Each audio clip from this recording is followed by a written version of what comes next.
conservador e influencer, aliado del presidente Donald Trump, Charlie Kirk, quien fue baleado este miércoles durante un evento público en Utah. El ataque ocurrió frente a miles de asistentes en medio de una ronda de preguntas y respuestas. La universidad informó que el tiroteo se produjo en horas de la tarde y que el sospechoso logró darse a la fuga tras el ataque. Trump lamentó la muerte en su red Truth Social, donde lo calificó de grande y legendario, asegurando que nadie conectaba mejor con la juventud estadounidense. También envió condolencias a su esposa y a su familia. La policía en este momento continúa las investigaciones sobre este hecho lamentable y han descrito al atacante como un individuo vestido de oscuro que disparó desde la azotea de un edificio del campus a unos 180 metros del escenario donde Kirk hablaba. Esto se desarrolló en la Utah Valley University. También políticos de todos los partidos condenaron el asesinato y subrayaron la influencia que Kirk ejercía en la política estadounidense. Cofundador de Turning Point USA en 2012, llevó sus ideas conservadoras a los estudiantes universitarios del país y fue una pieza clave en el apoyo a Trump entre los votantes más jóvenes.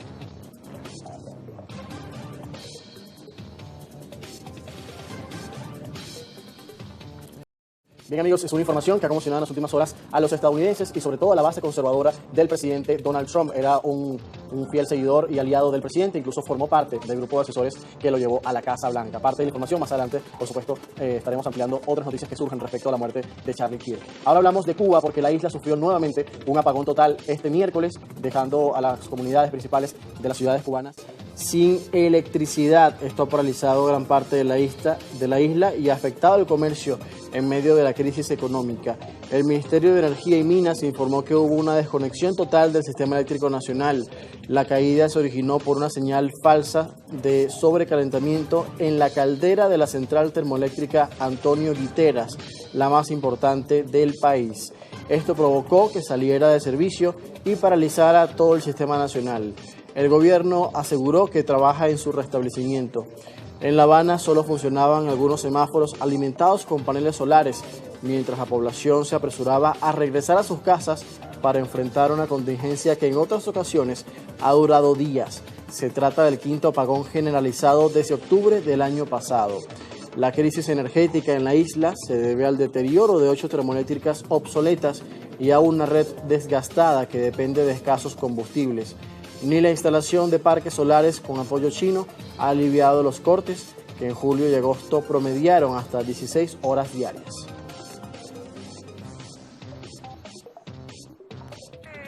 No me sorprende porque la realidad es que el CEN está trabajando con plantas que son extremadamente viejas, descapitalizadas totalmente. Lo que están es remendando cacharros viejos, si hablamos en lenguaje callejero. Una tristeza y una angustia tremenda porque a uno le gusta mirar el televisor, ver la novela, las noticias en el televisor, sobre todo el noticiero. Y bueno, con el apagón no se puede ver nada en el televisor. No se puede hacer prácticamente nada. El que tiene cocina eléctrica se la va a ver muy negra ahora con esta situación. Que ya no es primera vez que sucede, ¿no?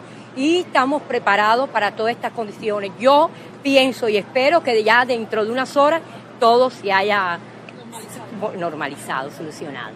Hablamos ahora de Brasil porque un magistrado de la Corte Suprema del gigante sudamericano criticó este miércoles el proceso que se le sigue a Jair Bolsonaro y además defendió que el Tribunal Supremo del país no debe realizar un juicio político a un expresidente.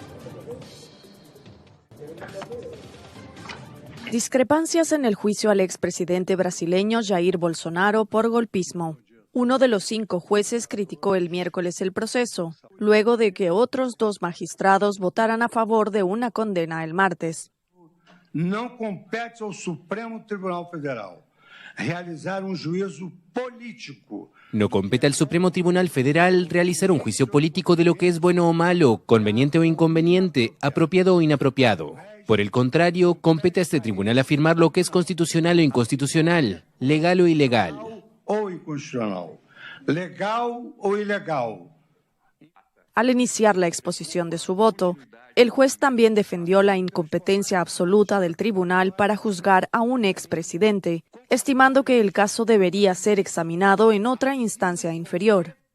El exmandatario está acusado junto a 7 ex colaboradores de haber conspirado para aferrarse al poder en 2022, tras perder las elecciones contra el presidente Luis Inácio Lula da Silva. Bolsonaro, de 70 años y en arresto domiciliario, puede enfrentar una pena de más de 40 años de cárcel. Para ser condenado o absuelto, es necesaria una mayoría simple de 3 votos, de un total de 5 jueces. Y continúa la tensión en Europa y el presidente de Estados Unidos, Donald Trump, reconoció en horas de la tarde de este miércoles que Rusia violó el espacio aéreo de Polonia, aliada de la OTAN. El presidente de Estados Unidos, Donald Trump, aceptó el miércoles que drones rusos estaban violando el espacio aéreo de Polonia, aliada de la OTAN. En una publicación en Truth Social, Trump cuestionó: ¿qué pasa con Rusia violando el espacio aéreo de Polonia con drones? Ya están otra vez, afirmó.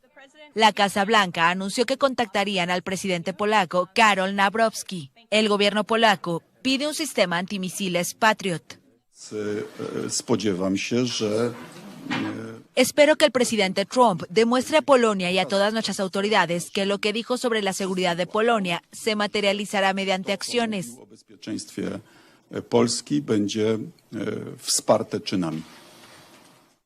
El gobierno alemán advirtió que Moscú estaba poniendo a prueba a los aliados de Ucrania con el incidente que calificó de muy grave.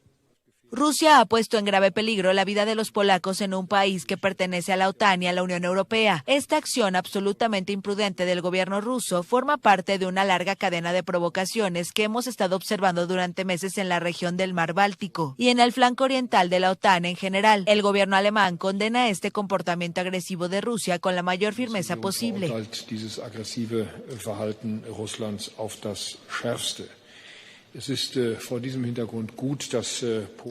Polonia dijo que su espacio aéreo fue violado 19 veces por drones rusos y que al menos 3 drones fueron derribados durante la noche después de que Varsovia y sus aliados de la OTAN ordenaran el despliegue de aviones de combate.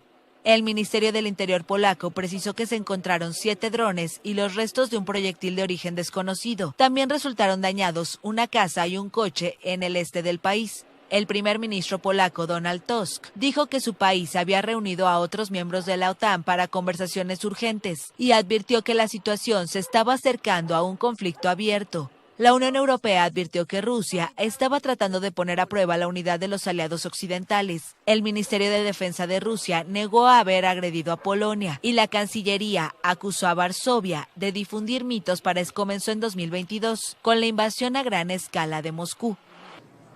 Al mismo tiempo, el secretario general de la OTAN, Mark Rutte, declaró este miércoles que la violación del espacio aéreo por parte de Rusia al país europeo Polonia no es un hecho aislado y que está bajo análisis. Sin embargo, no precisó si se trató de un hecho intencionado de parte de Moscú. El Consejo del Atlántico Norte se reunió de urgencia en Bruselas a petición de Varsovia, que invocó el artículo 4 del Tratado de Washington. Este establece consultas entre aliados cuando la seguridad o la integridad territorial de alguno de ellos se ve amenazada. Rutte indicó que los países miembros expresaron solidaridad con Polonia y condenaron lo que calificaron como comportamiento imprudente de Rusia. Añadió que el comandante supremo aliado en Europa seguirá reforzando la postura de disuasión y defensa en el flanco oriental. El jefe de la Alianza Atlántica envió también un mensaje directo al presidente ruso Vladimir Putin que detenga y deje de atacar civiles e infraestructuras y que además no vuelva a violar el espacio aéreo aliado. Subrayó que la OTAN está alerta y preparada para defender su territorio. Y más de 30 personas murieron y un centenar resultaron heridas este miércoles durante un israelí contra posiciones de los hutíes en Yemen. Así lo informó el Ministerio de Salud, controlado por el grupo. Israel confirmó que atacó objetivos militares en la capital y en la provincia de Al-Waf, tras haber interceptado recientemente un misil disparado desde Yemen. Según el canal de los hutíes, un edificio militar y sedes gubernamentales fueron alcanzados. El ejército israelí precisó que entre los blancos figuraban campos militares con presencia de combatientes hutíes, la sede de relaciones públicas militares y un depósito de carburante. Medios internacionales reportaron que las explosiones destruyeron un complejo militar en la capital Saná. El ataque se produce días después de que un dron lanzado desde Yemen hiriera a un hombre en el aeropuerto de Ramón, en el sur de Israel. En agosto, mató al entonces primer ministro yemení Ahmed Galeb Nasser al-Rajawi y a parte de su gabinete. Desde el inicio de 2023, los hutíes han lanzado decenas de drones y misiles contra Israel en apoyo a grupos palestinos. Israel, en respuesta, ha intensificado sus ofensivas contra Yemen, golpeando puertos y zonas bajo control de los hutíes, que cuentan con el apoyo de Irán. Y vamos ahora a Europa, porque ya asumió el nuevo primer ministro francés, Sébastien Lecornu, quien prometió este miércoles una ruptura con sus predecesores al asumir como el quinto jefe de gobierno en un año en plenas protestas contra el presidente Emmanuel Macron. Sébastien Lecornu asumió como nuevo primer ministro de Francia. El quinto jefe de gobierno desde 2024 prometió el miércoles una ruptura con sus predecesores. Su principal misión será elaborar los presupuestos para 2026, teniendo en cuenta que no existen mayorías en el Parlamento, las protestas que reclaman una mayor justicia social y la necesidad de sanear las arcas públicas, cuya deuda ronda el 114% del Producto Interno Bruto. Habrá que cambiar, sin duda ser más creativos, a veces más técnicos, más serios en la manera de trabajar con las oposiciones. El presidente Emmanuel Macron sumió a Francia en una profunda crisis política en 2024, cuando su fallido adelanto electoral dejó una cámara baja sin mayorías claras y dividida en tres bloques: izquierda, centro-derecha gobernante y ultraderecha. Su último episodio fue la caída el lunes de François Bayrou, cuando buscaba el apoyo de los diputados a su plan de presupuestos para 2026, que preveía recortes por 44.000 millones de euros y la supresión de 2 días feriados. Este plan recrudeció el malestar social y a través de las redes se organizó una jornada de bloqueos y manifestaciones el miércoles, a la que seguirá el 18 de septiembre una huelga masiva convocada por los sindicatos. Desde primera hora de la mañana, París y otras ciudades registraron bloqueos de carreteras y de liceos, así como interrupciones en algunas líneas de trenes y choques puntuales con las fuerzas de seguridad. Y tenemos información precisamente sobre esas manifestaciones, porque al menos 450 personas fueron detenidas en medio de las protestas y los enfrentamientos con las fuerzas del orden en Francia. Están manifestándose contra la reducción de los presupuestos en el país y las políticas que impulsa el presidente Emmanuel Macron.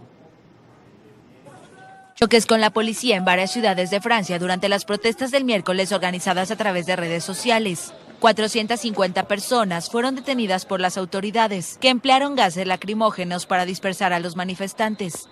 En París, un edificio se incendió, posiblemente de forma involuntaria durante una intervención policial, según la Fiscalía. Los casi 197.000 manifestantes en Francia, según cifras oficiales, reclamaron servicios públicos que funcionen, más impuestos a los ricos y menos a los pobres, un reparto más justo de la riqueza. Nos tratan como gallinas de los huevos de oro, es decir, bajo el capitalismo, la patronal y el gobierno crean leyes que les benefician. Siempre son los trabajadores quienes pagan, mientras que quienes se enriquecen nunca son los trabajadores. El desencadenante fue el plan presupuestario para 2026, que el ex primer ministro François Bayrou quería aprobar antes de caer el lunes ante el Parlamento. Este preveía recortes equivalentes a unos 51.600 millones de dólares y la suspensión de 2 días feriados. La principal misión de su sucesor, Sébastien Lecornu, será elaborar estos presupuestos, teniendo en cuenta que no existen mayorías en el Parlamento para sanear las arcas públicas, con una deuda que ronda el 114% del Producto Interno Bruto. Aunque las autoridades que desplegaron 80.000 agentes temían un movimiento como el de los chalecos amarillos, que sacudió el primer mandato del presidente Emmanuel Macron, las acciones de Bloqueemos Todo fueron más limitadas. Y cerramos en Estados Unidos, porque hay una información destacable en las últimas horas también que ha circulado en los principales medios del mundo, porque una jueza federal en Washington bloqueó de forma temporal la destitución de Lisa Cook, gobernadora de la Reserva Federal, ordenada por el presidente Donald Trump. Cook, primera mujer negra en la Junta de la Fed, impugnó la medida en los tribunales. La magistrada Ia Cobb aceptó que Cook permanezca en su cargo mientras se resuelve la demanda, a solo una semana de la reunión clave de la Reserva Federal sobre tasas de interés. El fallo frena el intento de Trump de removerla de su cargo. El presidente acusa a Cook de fraude hipotecario, algo que su defensa rechaza como un intento de desprestigio. Trump presiona desde hace meses para bajar las tasas de interés, mientras Cook ha defendido mantenerlas estables, una postura que irrita a la Casa Blanca.